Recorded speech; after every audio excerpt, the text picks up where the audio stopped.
Hi everybody. So if you go to page 142, we're going to some revision of Unit 8. You have first of all the articles. So have a read. Try to notice what's different from Spanish and English, which may lead you to make a mistake. And I'm going to pinpoint what you need to be more careful.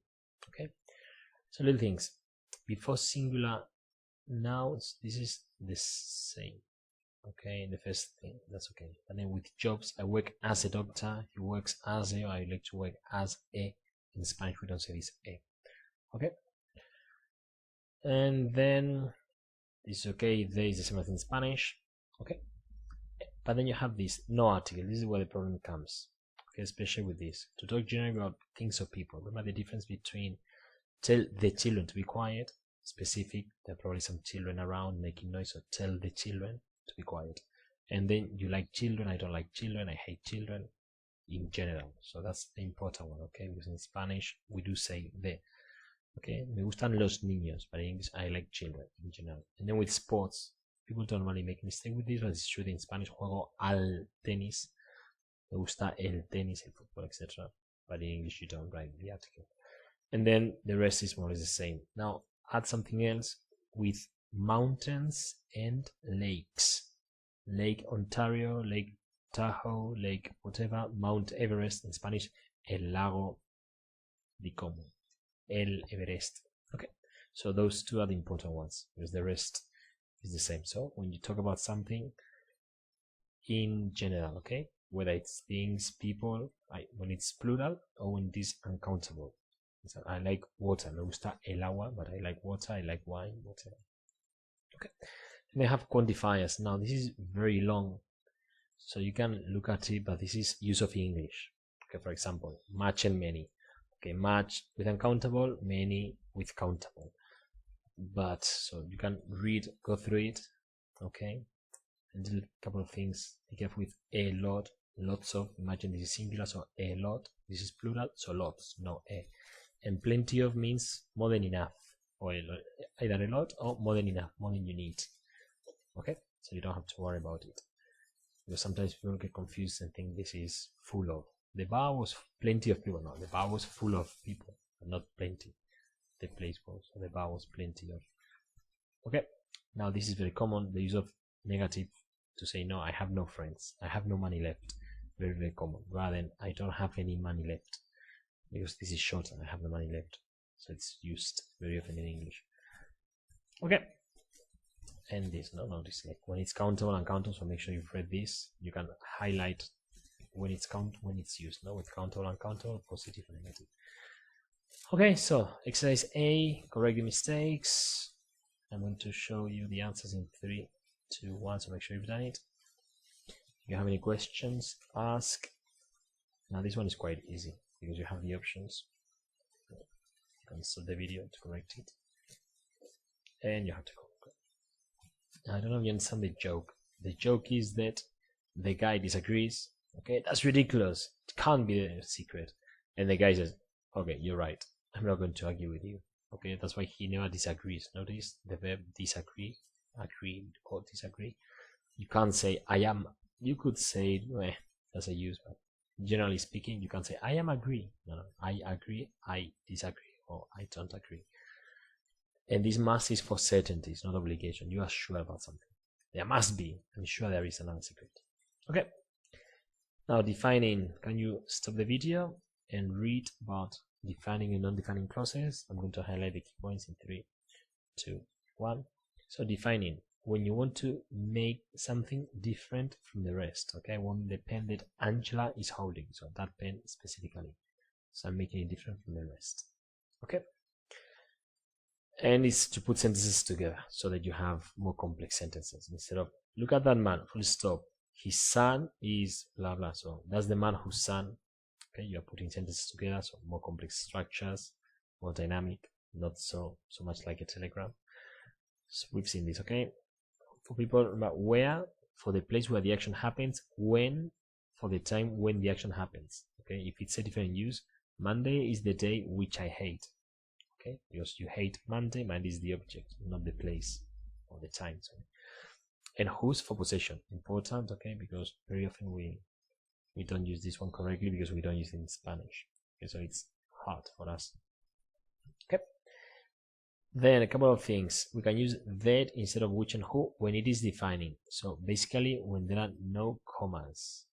Okay, because then you see when it is non-defining, you have commas before and after the relative clause. Okay, but here defining, no commas, and you can say that instead of which or who. We looked at this too.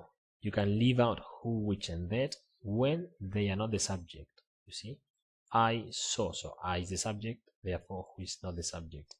The girl who speaks, there isn't a subject there, so who is the subject. Okay, so it can't be omitted.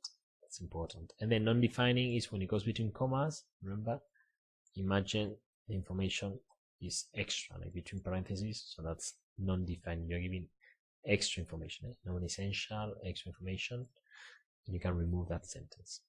Okay, so you can't omit the pronoun, you can't use that after the comma, so you can't use that instead of who or which. Notice what doesn't exist. Okay, that's a typical mistake. What doesn't exist, meaning it's not a relative pronoun. Which can refer to the last word, normally the last word, like film, or which could refer to the whole sentence. In this example, which could be the film was great, or seeing the film was great. Everyone came to class yesterday, which was great. So what was great is the fact that everyone came to class, so I didn't have to record any lessons. Okay, so important, these are the important points. So use the correct words. Try to think about whether you can omit the relative pronoun and whether you can use that instead of who or which. Okay, 3, 2, 1. I'm going to show the answers. 3, 2, 1, 3, 2, 1. Okay, possession, you can't omit it. You can't omit it because it's time, or you can't substitute it either. Which after the comma, you can't say that. You can't substitute it. You can leave it up because it's defining. Sorry, it's non-defining. Okay, between commas, it's non-defining. This is the one we saw here. Okay, that you couldn't. There were things you couldn't do.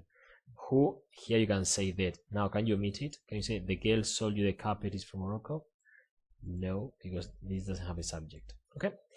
Which after a comma, non-defining, so you can't substitute it, you can't leave it out. Who, Jill married a guy who she met.